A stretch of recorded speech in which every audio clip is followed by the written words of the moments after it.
Who is considered a professional tennis player? What actually constitutes a professional tennis player? That's what I want to talk about in this video. This is my opinion. I've been playing tennis for a long time. I've been coaching tennis for a long time, and I've been watching tennis for an even longer time. And I'm talking about in person, television, all of it, all levels. And professional tennis player is roughly anyone inside the top 400.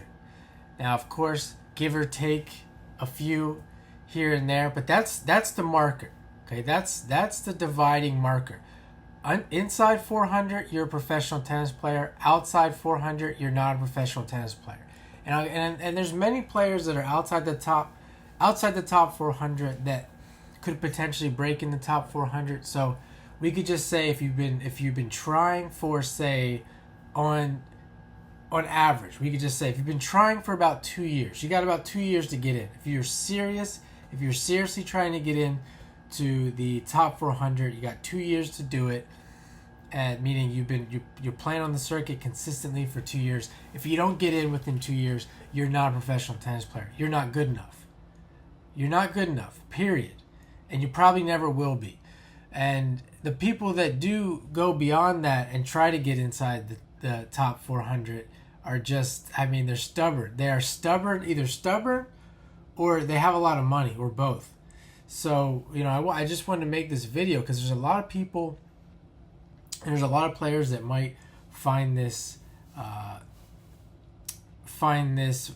to rub them the wrong way. They may get angry at this, but that's just the way it is. And I'm being generous with the 400 because, see, outside the top 400, you really don't make any money at all. You're a losing business. You're not.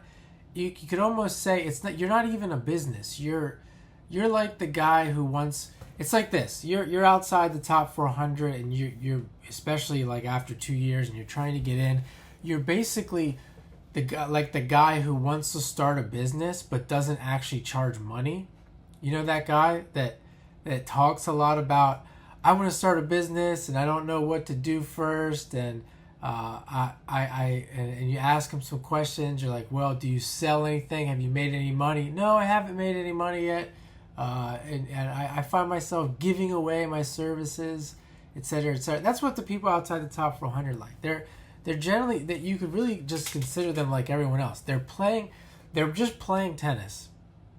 They're playing tennis and they're not getting compensated for it. They're actually paying money to play tennis. That's what they're doing. They're paying money to go on vacation and play tennis. And if you run the numbers, just for the most part, if they don't get in within 2 years, they're not going to ever get it. That's just the way. There's exceptions to that. Obviously, there's exceptions to that. But again, you're paying money. You might get in and start making money. That's like the business that you start a business. Okay, you start making after like 2, 3, 4 years of doing it, 5 years of doing it. You start making some money. You could start making a profit. But then you got to consider all the money that you paid into it to get in after 5 years. So now you really don't start making a profit till, say, year 8 or year 9. People do these things. It does happen. So, and then you have the people that are inside the top 400. You say like maybe 200 to 400. They've started a business. They make money. They might break even. They might, for example, the reason why I consider them professional because they do make money. They can use their money. They say they might use their money to pay for their lodging, pay for the travel, pay for their food. It's like, essentially, let's say you're 25, 26 years old. It's the same as a guy that's living paycheck to paycheck. The only difference is they might not have an actual home. Their home would be with their parents, where they can stay for free, and or somebody else, where the person living in the real world at 26 or 27 actually does have their own place. They're paying the bills. They're living paycheck to paycheck. You could still consider them professional, and that's how I look at the, again, roughly between 200 and 400. people could argue with me and say, "Oh, I don't know the exact numbers. You know, maybe you have to be in the top 150 to really make a profit, or definitely in the top 100." And those are what we can consider the professional tennis players. But I'm considering, you know, top 200. They're making a living. They don't have to make money extra, like just like anybody else. They're living paycheck to paycheck. And then the ones in the top 100, they are the established businessmen and women. They are making money. They might not be making a lot of money. They may be making $50,000 profit a year. And that is, you know, just equivalent to someone making a $50,000 salary. And just like everyone else, they you know, the people that are in the 100 to 200 range, or 200 to 300, they are giving themselves a shot for a promotion in a couple years. And actually, a lot of people might say that this is risky. It's not risky at all. It's no different. It's really no different from someone working a job, making $40,000 a year, in you know, putting in that work every day or 5 days a week, in maybe with the hope that they're going to get a promotion in 3 years and get to the $60,000 mark. And then maybe in another 7 years, they get to the $80,000 mark.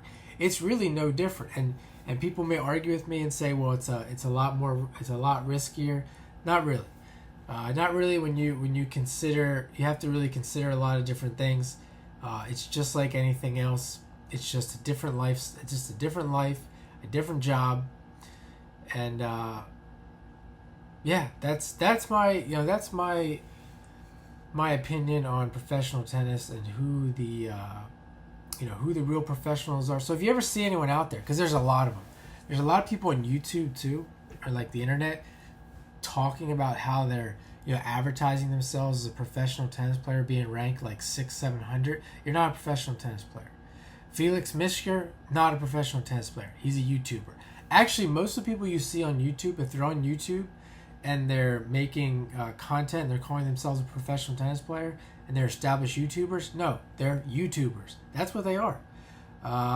You know, that's like with me here on YouTube. You could say, well, am I a tennis coach? Am I a YouTuber? Well, at this point, we don't really know.